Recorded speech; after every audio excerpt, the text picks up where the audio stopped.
We got a lot to cover, so I'm going to get right to it. All right, awesome. So today we're going to talk about WebKit WebViews. And I'm very passionate about WebKit because I've had to use it in a number of applications where I actually saved our bacon. So I hope to bring some of this excitement to you guys. Now, we're going to talk about WebKit, so you're going to need some kind of web resource to access.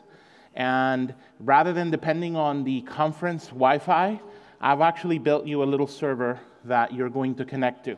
Now, it happens to be Node.js. We're not really going to get into Node.js, but it happens to be Node.js. And so if you don't have Node.js installed, you will want to. In the materials for this talk, there is a package for Node 8 that you can install. I just saw one person that had Node 9, and he had issues running the server. So if you have Node 9, you might want to try installing Node 8 real quick, because it doesn't seem to run well on Node 9. So sorry about that. Now, this is a very typical scenario, right? This Node.js server returns HTML, CSS, and JSON. And the whole idea is that your app, the app we're going to talk about, is going to connect to the server to get its content. So, definitely get started. Now, what is WebKit? WKWebView is the name of the framework, but also known as WebKit WebViews. And it actually replaces UI WebView. How many of you used UI WebView in the past for something? Yeah, how many of you liked UI WebView? Because it really wasn't very good. Yeah, that was no one. So thankfully, WebKit WebView renders HTML, CSS, and JavaScript just like you would expect. It is much more efficient than UI WebKit was, or UI WebView, sorry. And it uses the same rendering engine that Safari does. So the good news is that you're no longer writing something that performs poorly, actually performs really, really well. Now, WebKit WebViews is not a web browser, so there's no Chrome. You don't have an address bar, back button, forward button, and so on. And one last thing is don't confuse it with Safari View Controller. We're actually going to look at Safari View Controller also today, but they're actually two different things for two different, slightly different uses. Now, finally, in Xcode 9, WebKit is a first-class citizen. Prior to Xcode 9, you might recall that you had to use code to inject WebKit WebViews. And as a matter of fact, if you are targeting iOS 10 or prior, you do still need to do it in code. The link didn't make it into the slides, but I'm happy to give you guys this link. Just tweet me later, and I'll send it to you. But there's actual bug on WebKit.org that explains exactly why it breaks. But bottom line is, if you're targeting iOS 10, you're still going to have to bring in the WebKit WebView in code and not an interface builder. Today, though, we are going to look at it in interface builder. By the way, as I mentioned previously, WebKit WebViews uses the same engine that Safari uses, so it's really high performance, and you'll definitely see that. Now, let's take a quick moment to compare WebKit to Safari View Controller, because these two are confused quite a bit. So WebKit on the left, as I mentioned, no Chrome, no controls, whereas in Safari View Controller, you do get that address bar at the top.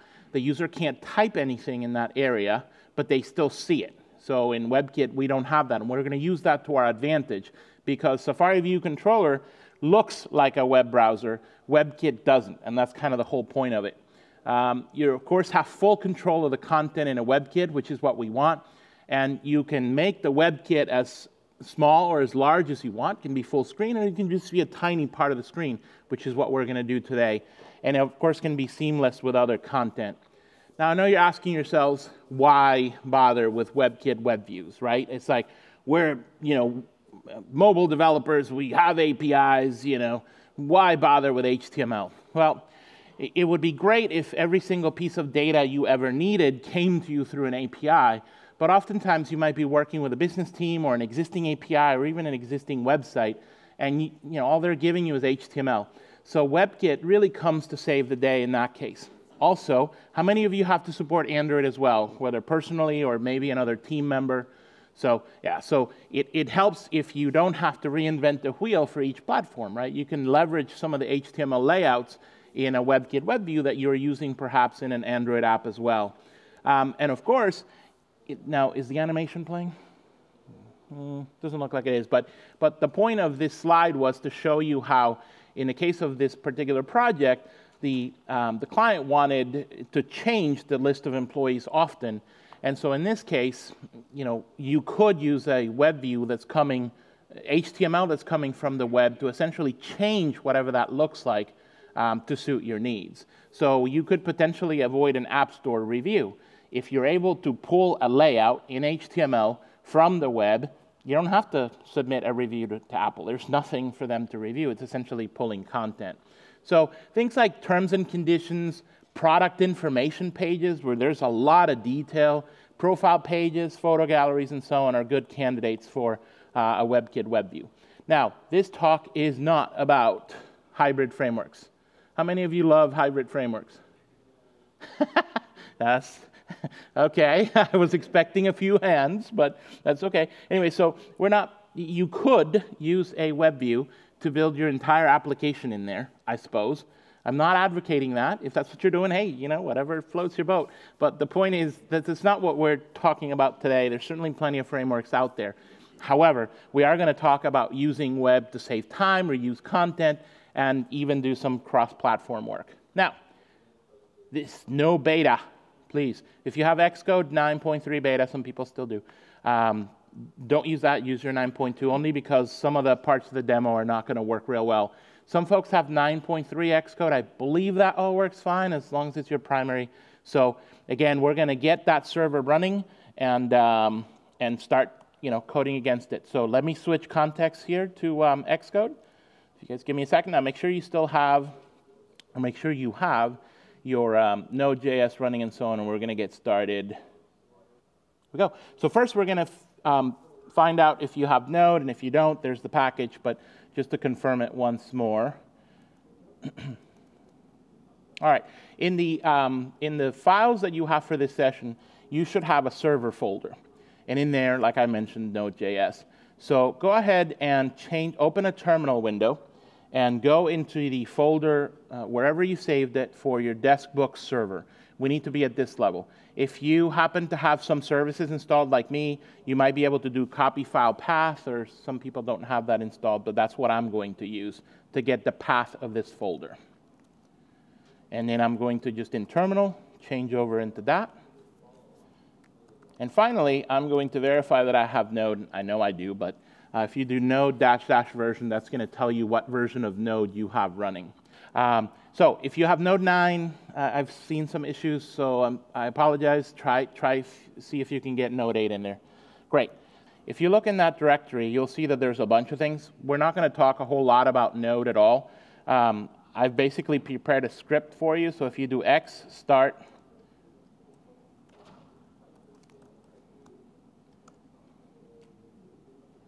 hopefully, most of you have a server running. That's what you should see, kind of starting node bin www. You'll know that it's running because you can look in Safari, and you should be able to see that. If you bring up 127.0.0.1 on port 3000. Once you have this running, obviously, we're going to be able to connect. Meantime, we're going to start working with demo 1 starter. Now, again, for those of you that have Xcode 9.3, you should be okay. I'm going to run it on 9.2, which is why you'll see me the right-click thing every so often. So I'm just going to go ahead and get that started. And all that really Deskbook does is it's just really an employee directory, sort of typical use case that you might find. So in this case, it's running in my workstation. And so if I click on anyone's particular card, I'm able to see information about that person. Now, obviously, what you're not seeing is that there's sort of HTML going back and forth in these pages, and there's some JSON and so on, and it's not really all that important. But let me show you what the app looks like. And don't worry, I won't get started with anything significant until a few of you have it. So I've opened up my starter project, and like I said, I'll wait for you guys to catch up. And I'm going to go ahead and select the simulator. So we'll go ahead and select iPhone X, and I'm going to go ahead and run it, just to show you what it looks like on mobile. So you saw what it looks like on Safari, and now let me show you what it looks like inside an app. Okay, so what you expect to be seeing is this on the mobile app once you run it. So go ahead and open Demo 1. Go ahead and open the Xcode project. Go ahead and change set to simulator, any simulator of your choice, doesn't matter which one it is, and go ahead and build and run. And what you should see is here. All right, so ideally here, notice what's happening is as I click onto any one staff member, right, I'm seeing a big text view with HTML. And classic problem that you see a lot where the content being fed to you is HTML. How many folks have had this happen to you when you build an app? HTML from someone. And how many of you were able to successfully ask IT to change it to JSON? Exactly. So that's pretty much what we're going to do now. So let's get started in Xcode. And we're going to get started by first changing, we're going to edit the storyboard. I know it's scary to edit a storyboard live, but we're going to do it anyways. So go ahead and go into your main storyboard. And go ahead and bring up the staff member scene. Very easy here. Just go staff member, then staff member again, then view, then stack view, and finally come over here to the bio label. We're going to change that label just to be thorough. Once you're there, we are going to change that. If you double click or slow click, depending on your settings here, we're going to just change that to just a different, we're going to change it to more information. This is just cosmetic, but, just kind of be thorough. Then after that, you want to expand the bio row. And there again, you'll see that there's a view that you expand. And finally, you want to land in bio text. So that's the text view that's already there. Okay? And what we're going to do, scary as it sounds, we're going to hit the delete key. Gone. Text view, gone. Okay? Now, we're going to go ahead and find our WebKit. And so over in our object library, we're just going to type WebKit. And it should be the only choice that you get. And I'm going to go ahead and drag that over into my view. It doesn't really matter where you put it. We're going to constrain it in a minute. How many folks are here editing the storyboard? Okay, good, awesome. With the WebKit view selected or clicked on, you can click on the little Add Constraints button here, and just go ahead and make them all 0. So top, bottom, left, and right, you want them to be 0. And your button at the bottom should change to say Add 4 Constraints, like mine does. We're going to go ahead and do that. Okay. Now, there seems to be a bug in Interface Builder, and notice how the gray area is kind of smaller, but yet the blue is larger, so don't worry about it. It seems to fix itself when you draw. So let's not worry too much about that. All right, so we have a web view. We have constraints in there. So let's go ahead and add this to our class now. So we're going to go ahead and bring up the assistant editor. And let me get some screens out of the way here to make it a little easier to read this. Okay, perfect. And so I have my web view on the left and my what should be the staff detail view controller on the right. And of course, we just want to bring an outlet over. So I personally like to click over on the controls. I just find it easier to do. And I'm gonna control click. And this is hard to do with the touchpad, so there. Okay, I'm gonna let go, and I'm just gonna drop in an outlet. Now, call it what I have in the PDF here,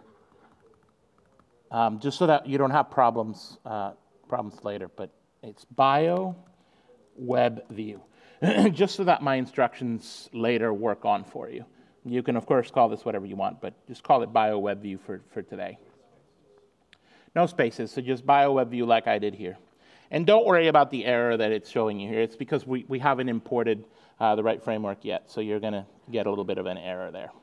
So now we're done with the assistant editor. So let's go ahead and close that. Close out of that. And now let's go ahead and switch over to our delegate, or to our controller here. So you want to be in Staff Detail View Controller, is where we're going to fix a couple of things. And so the first thing you need to do if you're going to use WebKit is you need to import the right framework. So you should be able to do import, and then WE should bring it up. And you should see WebKit just like that. Drop that in. All right. Next, we have the outlet that we had for that text view that we need to get rid of. So I'm going to go ahead and just delete out of that and just completely get rid of it. We don't need it anymore. And next, I want you to look for a method called update staff views. The name is right there on your markdown. And you can see how I'm calling it here. And I'm going to go ahead and find the spot where I'm using it. There it is. And that whole staff, we're going to get rid of that line, and we're going to replace it with something different. Because, of course, we need to now load the web view, not the text view. So let's just zap that. And then you're going to do self. Remember when I said call it bio web view? This is why. And then we're going to do load HTML string. Now, the data is already being loaded for you. So it's staff member bio. So that's already coming in the data class. And for now, in base URL, just put nil. We'll just go with nil for now. Okay, everybody at this line? Okay, once you have it, go ahead and, again, with a simulator selected, build and run.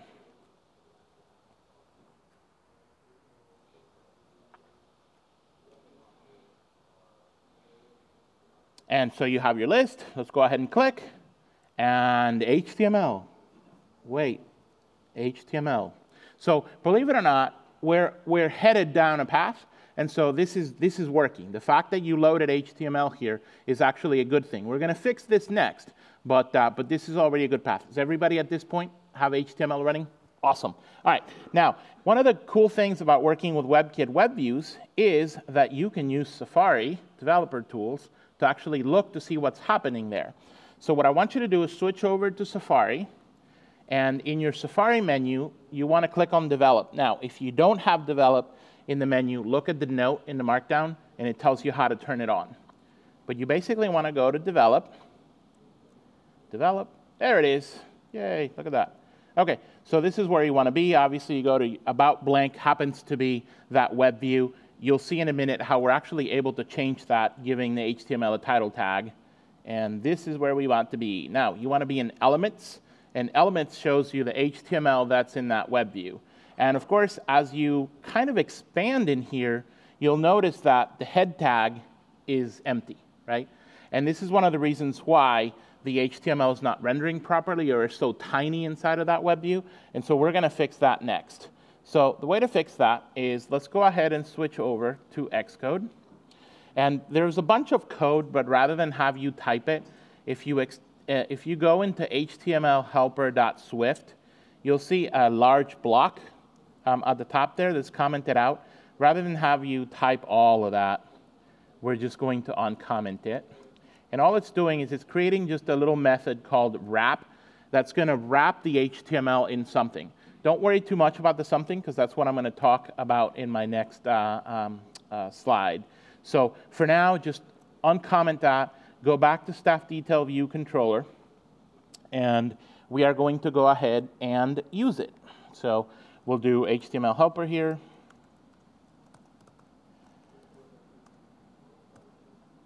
And where's my wrap?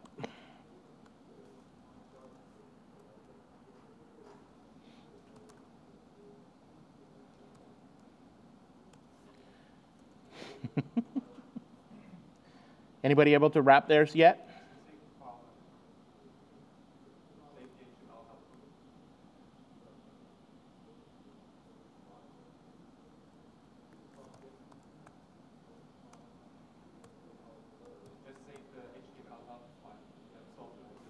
Oh, it's weird that it's...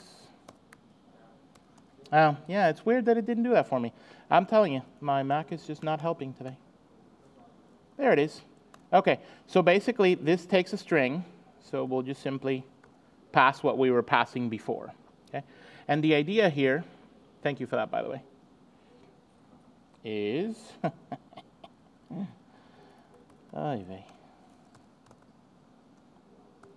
How many folks were able to wrap their HTML yet?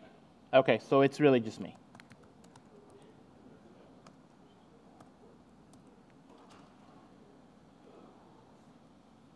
OK.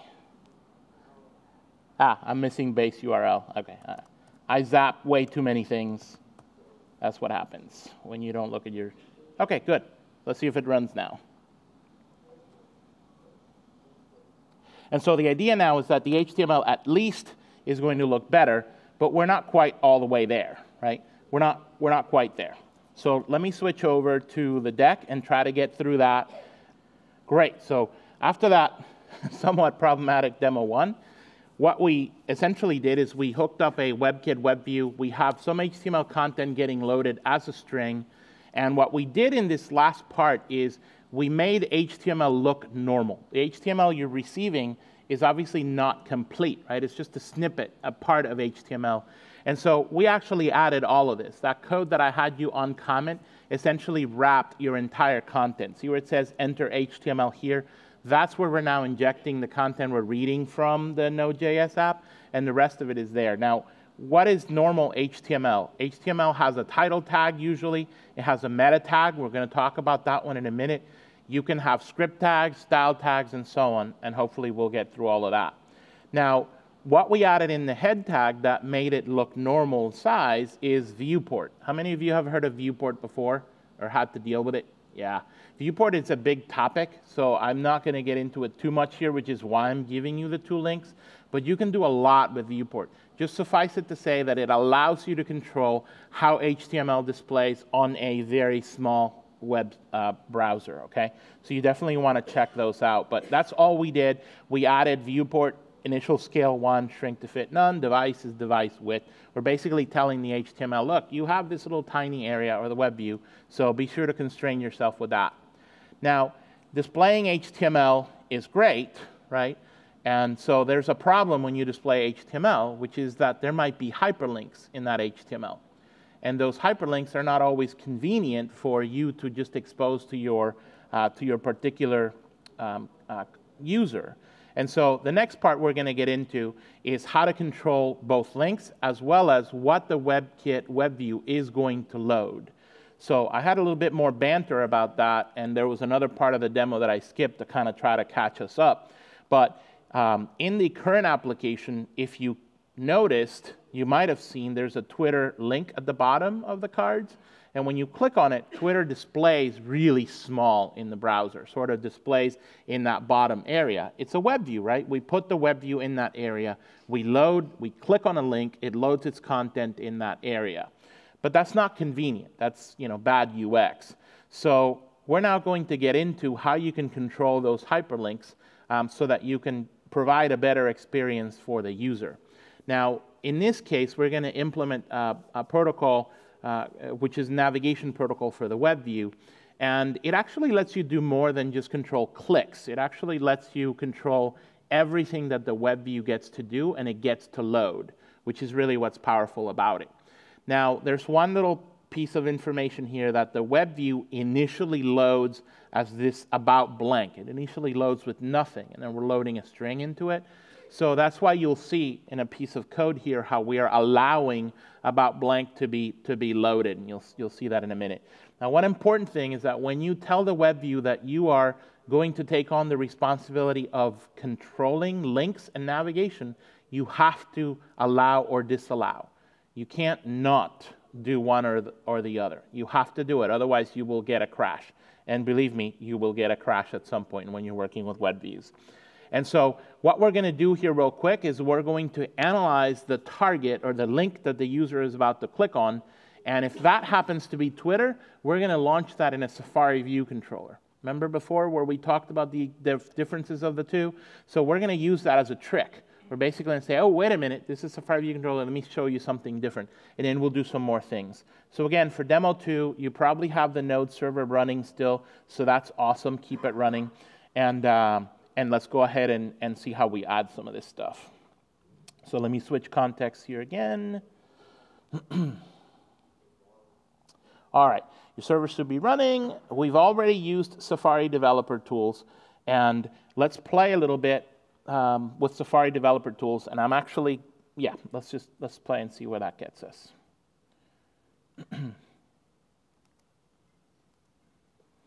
All right, so you should have the application running on your simulator like you did before. and bring up Safari, and once again, go into the, this is kind of interesting and important. So remember before how we saw about blank, and now it's actually named WKWebView? And that's because the title tag that we passed in that HTML is actually what it's pulling here. So it's kind of convenient to actually put a title tag, even though it doesn't seem like you need it. It's convenient just to help you debug later. And so how many of you have used Safari Developer Tools before? Okay, just a few, so I'll talk about it a bit. So all we're going to do here is I want you to expand and find one of these DTs. There's the titles here. And all I want you to do is I want you to come over here on the Styles panel, and I want you to go ahead and add a particular style. Actually, you might have to do it in Style Attribute here. Let's see, where do I do it? There we go. So I kind of double-clicked under Style Attribute, and we're able to actually type in here. And the only reason why I asked who had used developer tools before is because if you've used developer tools, you've seen this a million times. But notice that I just made graduate school bold. Okay? Notice I'm going to actually turn it on and off. Let me move the screen over here. And so look at graduate school over here on the left. Okay? And I'm actually able to kind of control what this looks like. Now, of course, I'm not persisting that to the application. I'm just seeing it here live just for easier debugging.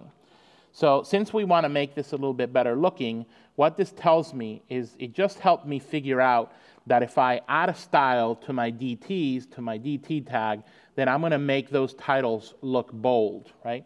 So let's go ahead and figure out how we do that. So all we really want to do is we'll go back to Xcode, and I want you to find the HTML folder and open up the style.css file, okay? And just below bio style, the comment that's there, we're going to add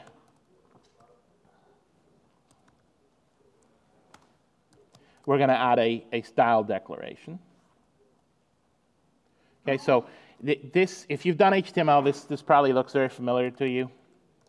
So all we're doing is we're basically just saying, hey, we want this particular piece of the HTML content to be bold. All right? And if you build and run the app again, you'll see that those titles now all are bolded. Now, I don't want to gloss over, I was going to jump over this section, but it's kind of important. So when you're working with WebKit WebViews, you're going to use the developer tools quite a bit to sort things out, because it is quicker to use the developer tools than it is for you to make change, build and run, make change, build and run, make change, build and run. So I don't want to sort of gloss over it. And of course, mine are not bold, of course. Okay. Now let's implement that navigation delegate, because that's really what we want to do. So again, back in staff detail view controller, we're going to basically just add an extension, or we're going to extend this class. So you can do it right at the very end, right? And you have this code in your markdown. So staff detail view controller, and you're going to implement the WK navigation delegate. So be sure to pick WK navigation delegate, not one of the other sort of choices. So we'll bring that in there. And really, there are two methods that we could override. But we are going to use specifically, and this gets weird because when you type it, okay, here, the easiest way is to type a tiny bit, and then you'd see quite a bit. Actually, there's better text to type. So we'll do decide policy for. Yes, if you type decide policy for, it happens to give you the two possible ones straight at the top of the list. You see these two? And the one you want is really that first one. Now the difference between the two, and I kind of jumped over it a little bit, but the difference between the two is in one of them, you get to look at the link and decide whether or not you allow that link to be loaded. In the other one, it loads the content of the link, and then you get to decide if the content should be allowed. Okay? So today we're going to work with links here. So basically what we have is the navigation action, WK navigation action, and then the policy. Okay, just wanted to make sure I didn't screw it up on my side. Now we have to add some logic to this, right? So first we'll add a guard statement, and we're just basically going to make sure that we actually received a URL target. So what we want is the navigation action, request, and then the URL, right? That's what we're interested in looking like. Do we even have a URL? Now, if we don't have a URL, right, then there's nothing for us to do. So remember when I said that you absolutely have to respond? So if we don't have a URL, then we can't really decide what's going on. So we are going to deny it. And of course, every good guard statement has to have its return. Next, let's go ahead and hold on to that URL string for later so that we can decide what to do with it. And I'm just going to put it in an absolute string just for total convenience. And again, this is all in your markdown. And remember when I said before that the web view loads with this about blank? So we're going to go ahead and just allow that. Now, if we don't allow the about blank to load, because it looks, it's a navigation action too, right? The web view is being loaded with nothing, and it happens to be about blank. So we're going to go ahead and allow this one. So decision handler, and we'll do allow. And let's just be clean and return here. And then finally, if it's something else, right, we would say, well, gee, it's something else. We don't know what it is. We want to control what our user is doing. So let's go ahead and cancel. All right, so let me go ahead and run it. All right, now, I forgot one thing very, very, very important, which everybody that's ever implemented a protocol knows. I did not set my delegate, exactly, because I was on the next page of my. So I'm going to go back to the code real quick here, and basically we want to do it on view did load. Let's see, there we go. All right, everybody understand what I just did wrong? I don't know how many did it just like I did. Okay, a few people. So we just want to go back over here and set bio web view, right? Delegate. Sorry, navigation delegate, and we want to do self. Okay, that's what that is. All right, I'm going to build and run, and now I should still see HTML content.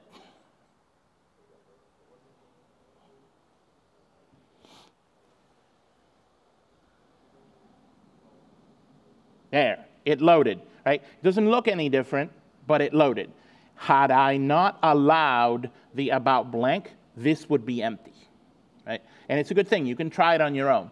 Take out that if statement where you're allowing the about blank and run it. I mean, not right now, but do it later. And you'll notice that you'll get a blank web view. Okay, so the next thing we want to do here is we want to do this whole trick about, hey, it's Twitter, so let's go ahead and launch something else instead of letting the web view do its thing. So let's go ahead and go back to our view controller, and we're going to go ahead and bring up the Safari. And actually, it's weird. Yeah, it's Safari services, but it's SF something or other. So just import Safari services. Then go ahead and find a method called start call. There it is. We're not touching it, but if you go right under that method, okay, we're going to add a new one here. And we're going to do file private because, that's how we roll. And we're going to call this one open with Safari VC. You can, of course, call this whatever you want, but, remember whatever you call it. We're going to take a URL. All right. And finally, we're going to set the Safari, we're going to set a reference to a Safari view controller. Here's where it's SF Safari. So import Safari services, but down here it's SF Safari controller. Of course, that takes a URL, and we will pass the same URL we're passing ourselves. Now, we have to go for good UI. So we're going to make this modal, right? So, you know, this is kind of like, I mean, it's important for UI, but code-wise, it will work even if you don't do this particular line. So we're just going to go ahead and do an overlay full screen. And finally, of course, we would present our Safari view controller. Safari VC, and we do want to animate it. And it so happens that we don't really need anything for completion, so we'll go ahead and do nil there. Okay, everybody, at this point, were you able to add the open with Safari? Cool. All right, now that we've done that, is that clear what that's doing? That's just, we pass it a URL, it opens a Safari view controller. That's really all it does. Now we have to use it, right? So let's go ahead and intercept Twitter. So to do that, we're going to go back to our navigation delegate. So come back to your extension, and let me make some room here. Awesome. And just before decision handler cancel, because otherwise you're going to get a crash. Believe me, it will happen to you. We're going to say, okay, wait a minute. If it is a URL string that has prefix, okay, so in this case, we're going to say, gee, do you start with, probably HTTPS, by the way. Thank you, Apple. So we're looking at that string, and then we're basically going to cancel. Now, if that doesn't make sense, it's cool. I'll pause there in a minute. Let me just get my code down.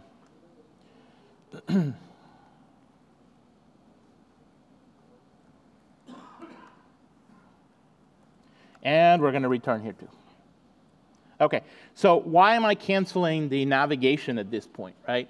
Like, we want to show content, right? Why cancel the navigation? Right, we don't want the Safari view controller to do the navigation. We want to bring something else in, okay? So that's essentially what we're doing here. We're saying, wait a minute, we're not going to allow this to happen, and then we're going to bring something else in. So let's go ahead and build and run and see what we got. So there we go. And there's Twitter. And voila, we have a modal Safari view controller that takes the user to Twitter, which is exactly what we wanted at this point. Cool. Everybody here at this point got Twitter coming up? Great. Cool. I'm just going to keep on going. Cool. So we got through that one, hooked up the WebView, got it to respond with some HTML content. We were able to add some styles to it and control it a bit. Of course, you know, I'm going to show you a little bit more now how you can style it even further and so on. And we were able to intercept the navigation or a click, in this case to Twitter. And then from there, we were able to show the Safari view controller instead of the WebKit WebView. So we're good so far. Now, as much as HTML, CSS, and images are cool to display, generally, right, you might read these from the web. You might connect to an API, you might pull them down, and display them sort of in real time. But what if your user's device has no internet connection, or they're in an area where they have poor reception, or you just don't want to read this from the web, or you can't read it from the web?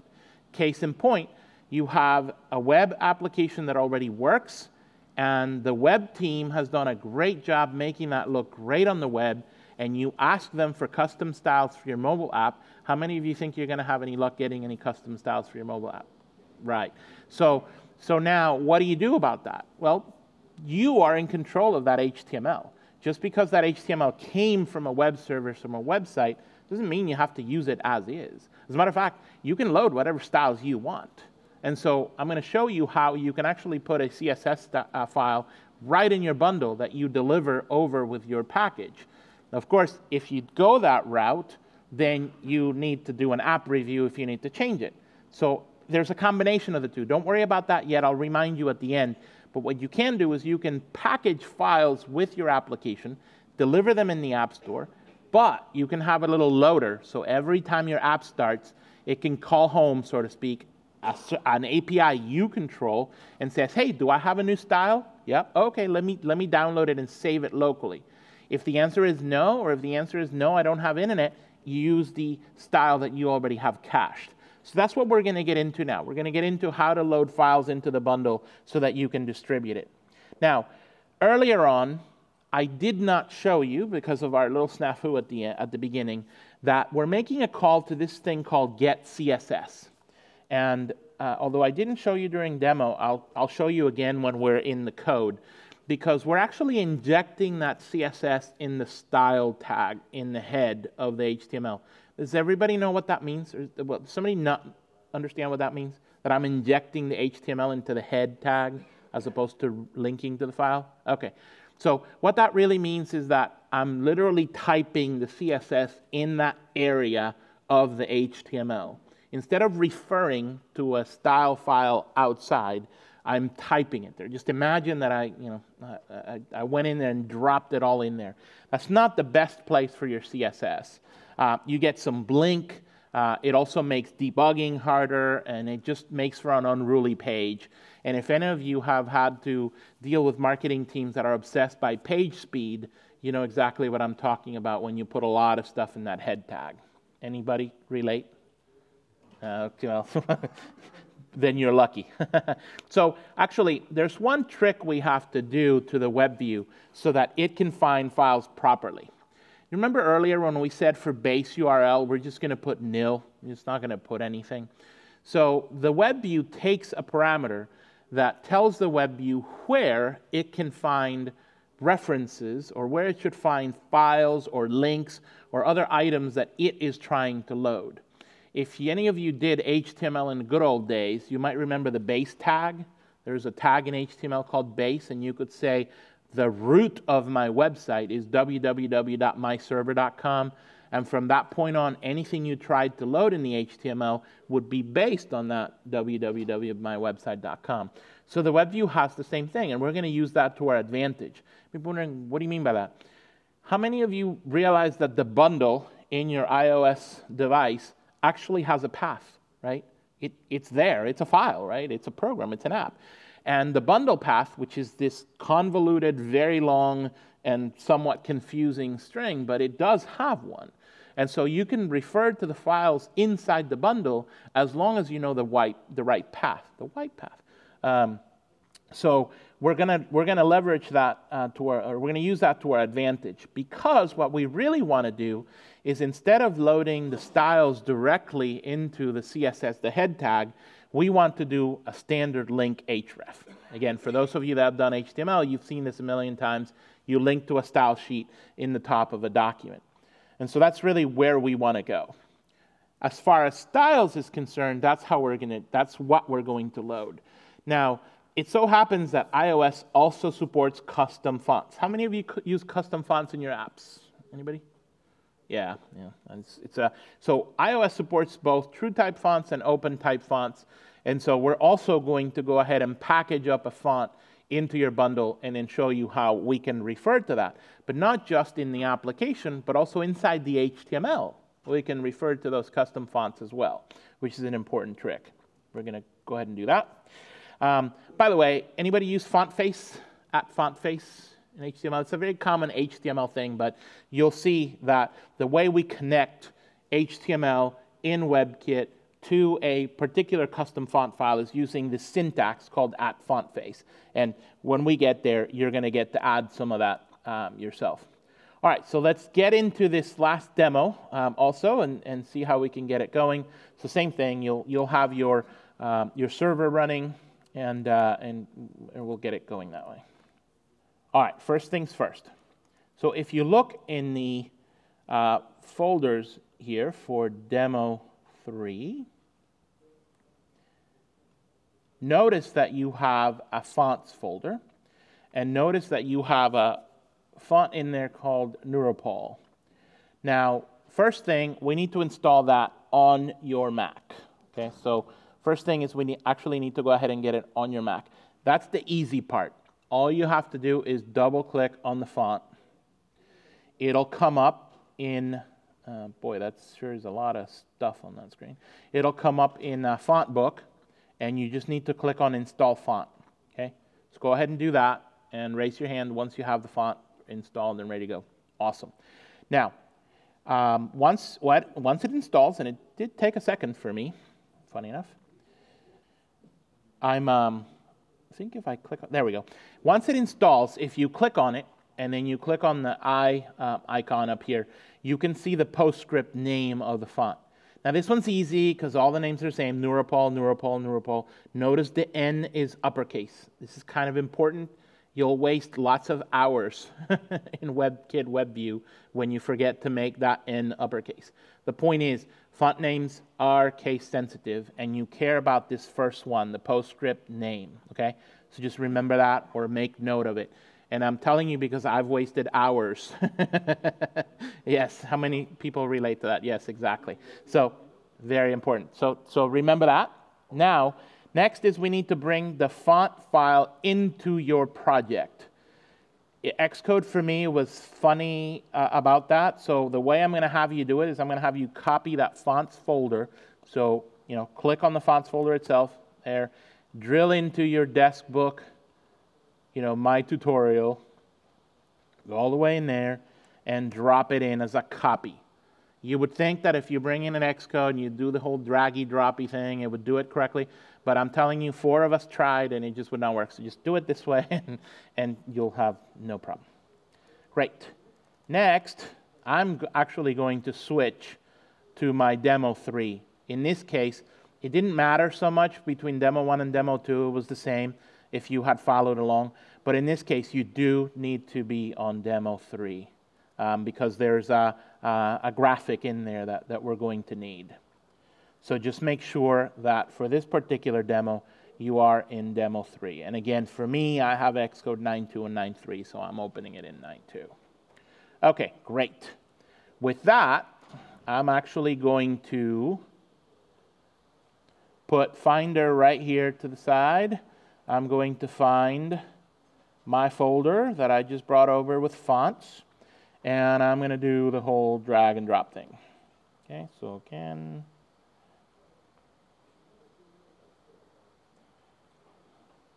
this is hard to do with a touchpad. Okay, and I'm just going to, it doesn't really matter where you drop them, but you want to drag them over. You get the usual, and copy items if needed, which is not needed because there's something weird, and then finish. So this is where you want to be. You want to have the font in your project navigator. Is everybody able to get the fonts in there? Okay, no, I only see a few hands. Okay, good. Okay, so now that it's in the project, in order for you to use the font in things like Interface Builder and so on, you do need to put it in your info plist. So let's go ahead and do a quick edit here. Now, info plist, the easiest way to get this going is smack at the top, information property list, do a plus, and in here, you want to type FONTS, and it should already go to fonts provided by application, okay? And then hit enter. All right, next, use the disclosure triangle to bring that down or to open it up and expand. And you'll see that there's already an item there, item 0. And so here's where we need to put the name of the font file. Now, you might not have caught it, but the font file is nurapol.ttf, just like it is in your markdown in your tutorial there, but it's all uppercase and then dot and then all lowercase, okay? So I purposely picked the font that had funny, capitalization because to force myself and you guys to draw the point here. All right, now we know that it works because if we go to Interface Builder and we try to make some references to it, we should now see it, not just in Interface Builder, but when we run the application.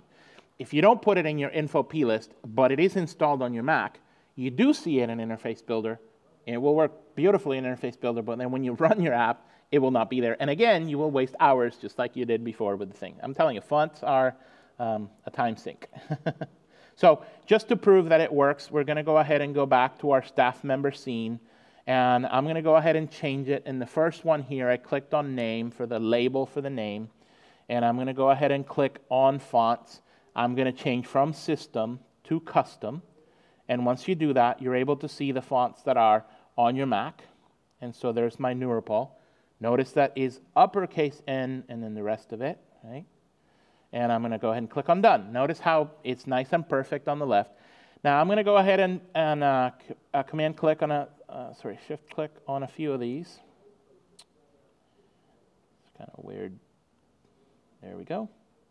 So I'm going to change it there. I'm going to show it not field label. Let's see, mobile. And I'm just going to change it in a couple. All right, by multi-selecting, you're then able to select, sort of change a bunch of them at a time without having to do it one at a time. So that's what I'll do. Okay. So I'm going to go ahead and now again select. If you switch projects, your simulator might not be set properly. So make sure you select the simulator up here. And then I'm going to go ahead and build and run. And if all's well and it's properly connected in your plist, then we should actually see the custom font inside the app. Yeah, mine isn't up. How many folks got it to come up in their app, though? Okay, cool. I'm just going to breeze right through it because mine did not come up. I don't know why. Cool. All right. Now let's play with the base path in the WKWebView. So for this, we're going to go back to the controller, to a staff detail view controller, and let me get rid of some extra things here that we don't really need. And really the only thing we need to do, if you find that line again, the easiest way might be to just search for load HTML string, right? It takes you right to there. And we need to just get rid of, change base URL and put in there the path to our bundle. So again, we want to load files from the bundle, so we're going to tell the WebKit, the WebView, where it should find those. So it's a very simple change. It's just bundle.main.bundle URL. Okay, that's really all we need to do in there. Then let's go ahead and wire up that custom font in the actual CSS also. So again, switch to the HTML folder here and open up the style CSS. And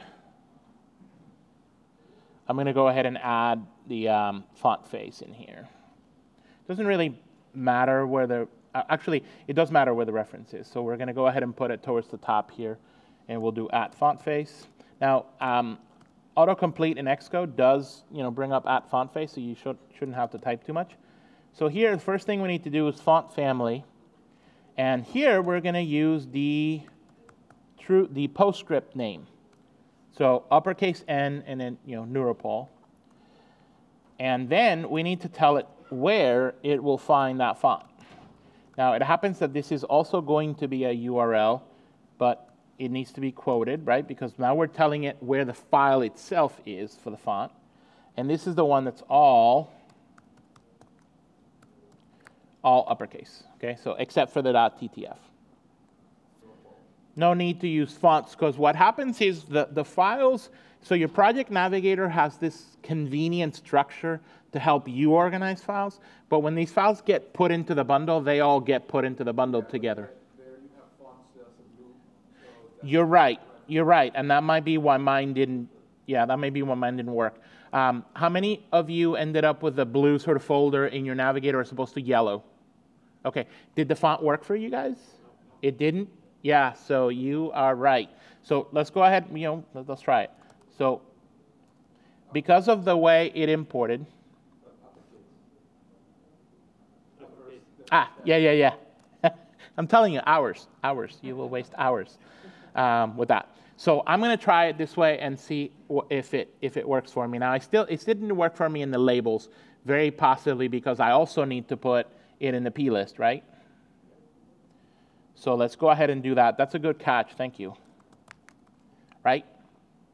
And let's see. So for those of you where the folder ended up as a little blue folder instead of yellow, you might want to try what I just did. Go back to your info plist file, put that folder structure in there, and same in your CSS, okay? All right, now we need to apply this to our actual labels. So we're gonna go back over here to the font weight bold. Yeah, that was a good one, thank you again. And we're gonna do font family here, and we're gonna make the reference to, okay. And now, remember, it's the PostScript name, not the other one, okay? All right, good to go. And last is, let's go ahead and change the way we're bringing our CSS. So if you recall, we're going to go ahead and open our HTML helper again. And remember the slide here? So again, we're injecting the CSS into this longer string that's got a bunch of stuff. And let's go ahead and actually get rid of that. And we're going to use a good old link href. Now, because of where we're typing, Xcode will give you no autocomplete in this part. So I need to look at my notes. And again, another opportunity to waste lots of hours here, because if you get any of it wrong, it will not work. And of course, I want to refer to style.css. Cool. And now let's build and run, and let's see if our fonts are back, or if I get them at all. Yay, there you go. That was it. That was it. But no WebView.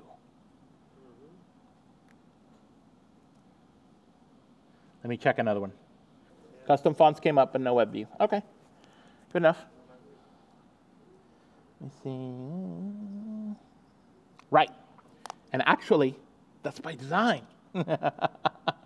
So at this point, we don't have the content in the WebView because we're trying to load a style CSS file that we actually have not quite allowed. We've not allowed the bundle string path at all. So let's keep going here in Xcode and do that. If you recall, in our navigation, in our extension where we're controlling navigation, we were deciding on a bunch of things. And specifically, so far what we've said is that if we're going over to Twitter, then we're going to allow it. If we're loading about blank, then we're going to allow it. But of course, we just added at least one file that is coming from the bundle, right? So we need to also allow the path to the bundle in there. So we're going to change that if statement a tiny bit, and we're going to say that if it has, we're going to add a second part to the if statement, really, is what we're going to do. So we're going to say if the URL string has prefix, and now we're going to prefix the bundle, the prefix of the bundle, right? So we're going to put that in there, main, and then bundle URL. Hey, look at that. That was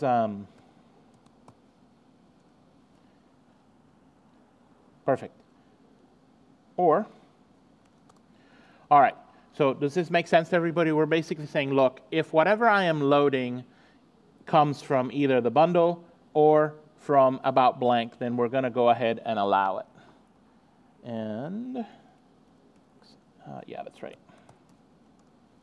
I need to make it a string, otherwise I'm comparing, a weird thing to some other weird thing. All right.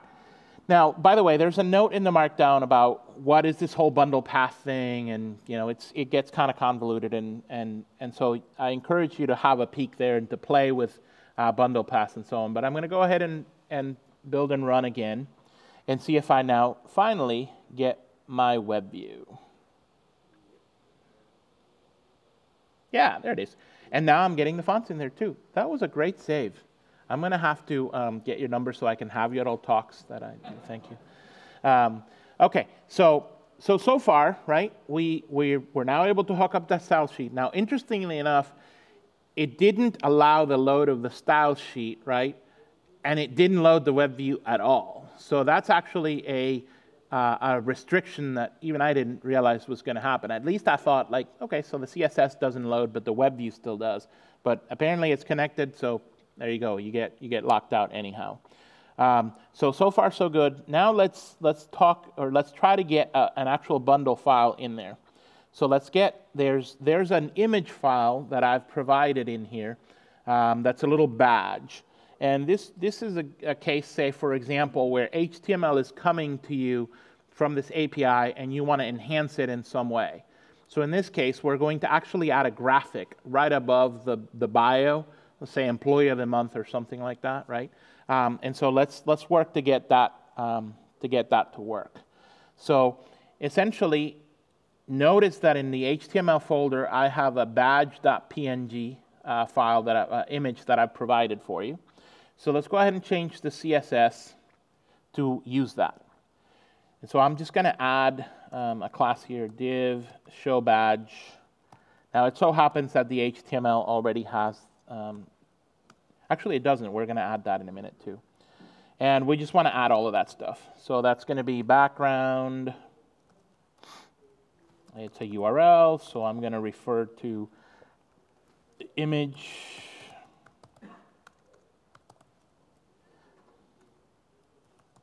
I don't want to repeat that background, so I'm going to say none. If you repeat it, otherwise it would do a pattern.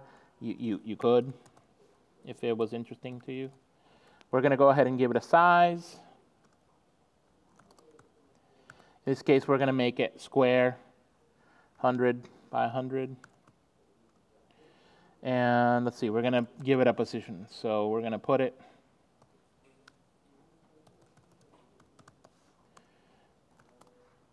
right and top. Okay, does this HTML, recognizable variable? It's just going to throw an image in this particular div, and it's going to put it on the top right, and it's going to be 100 by 100. Now, of course, we have to somehow connect that over to the HTML that we're rendering. It so happens that the HTML we received, if you were to look at it in your Safari View controller, you won't actually see anything called show badge, right? It's just not there. Where'd my thing go? There it is. So if you were to inspect this HTML here and sort of drill into it, you won't see anything like show badge. Luckily, though, we can change the way the HTML loads, and so that's what we're going to do next. So essentially, if you notice in our HTML helper, one of the things we were passing ourselves in the wrap method is a class to wrap this with. So we're going to pass a string into this method, and we're going to change it in a minute. But I want to show you what we do with that. All we do with that class is we essentially make a div, and we're injecting the HTML we're getting from the API. We're injecting it into this div. And we're totally doing this for convenience. And it sounds silly, but I want to bring it up because oftentimes you'll get HTML that has structure that is inconvenient to you. Or it'll have some structure that pulls some default CSS from the web server. And that's not convenient to you either. So the best way to break the web server CSS is to change the structure of the HTML. And an easy way to do it is to wrap it in a div that is convenient to you. So that's already all wired up in there, but let's go ahead and change it. So all we really need to do is go back to our load HTML, right? And you'll notice that we're passing bio as the class right now, and I'm going to add another value there, show badge. Let me check my capitalization because obviously CSS is also case sensitive, so show badge. So what we're doing here is we're basically just loading the HTML, putting it in a special div, and giving that particular div a specific class. Everybody able to get to this part? Make a change? Cool. I'm going to go ahead and run it and see where it ends up.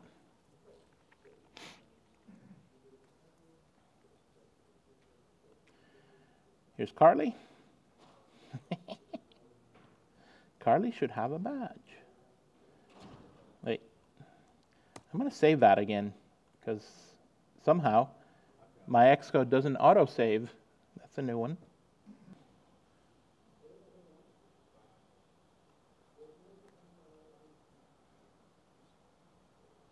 Cool. Awesome. So mine didn't come up, but I'm not going to try to chase it down now since we lost so much time at the beginning. Cool. So now let me switch context here, and then we're actually going to be able to wrap it up and end on time after all. Cool. So you heard some arguments of why you might want to use WebKit WebViews. Save some time, reuse some layouts that are already out there on a website or an API. share some code with your Android development team, avoid an App Store review, not have to, you can load some of this content and cache and save it, right, so that you don't have to read it from the web each and every time. You saw how important that your HTML have the proper structure, okay? Make sure you have a head tag. Make sure you have a title tag. It'll help you in debugging. Make sure that when you insert CSS, you have the proper link href, as you saw. That's, it can cause problems. Now, don't be afraid to load HTML that has links in it. It's okay. You can control it. You can decide if those links are allowed or not. Okay? It's important, and you can control that completely. Also, you can decide what loads and what doesn't. Now, one of the things I didn't show you is that as you have something coming in to be loaded, you can swap it. You can load something different. Remember how I said that you can control the links, not just where the link is going to, but what is coming back to you? And you can change what comes back to you and load it that way as well. Okay? Don't be afraid to use styles in the bundle. You can include style sheets. You can include font files, images, and so on. Why would you want to do that? Save the bandwidth. If your application is relatively bandwidth constrained, you can include a bunch of files in the package that you know are going to be there. Or include a mobile-specific CSS that's already conveniently set up to do what you need it to do. Okay? There are some links that help tremendously with WebKit, specifically the Apple WKWebView documentation. It's dry reading, but you always need to know like what that one little property does. Okay, it's just, okay, who knows? So you always need it. There was a great talk at WWDC 2017 on customizing the web view beyond what we did. Things like managing cookies. We didn't even get into things like authentication, but the WebKit WebView does support it 100%. So as you establish a connection with a remote server, you can hold on to the cookies safely and securely, and then you can send those cookies back to make authenticated requests. So for those of you that have internal applications where your user is logged in, you can definitely pull it off and do it securely. Now, you can implement content rules, which is kind of like almost like ad blocking sort of concept where you can decide exactly what happens in the WebKit WebView. We didn't get into JavaScript today because there was just no way to get all of that into 3 demos. However, the WebKit WebView does support JavaScript fully. And I've written several applications where we have an analysis engine that was just easier for the customer to deliver to us as JSON rules. And we simply just load it into the WebView and pass it data from Swift and then sort of interact with it that way. It's really powerful stuff, very, very useful in some cases. Finally, I am on Twitter at EricWasTaken. Sorry for the glitches with the files that were missing. I do appreciate that you all came, and I hope that you enjoyed the talk. And that's WebKit WebViews.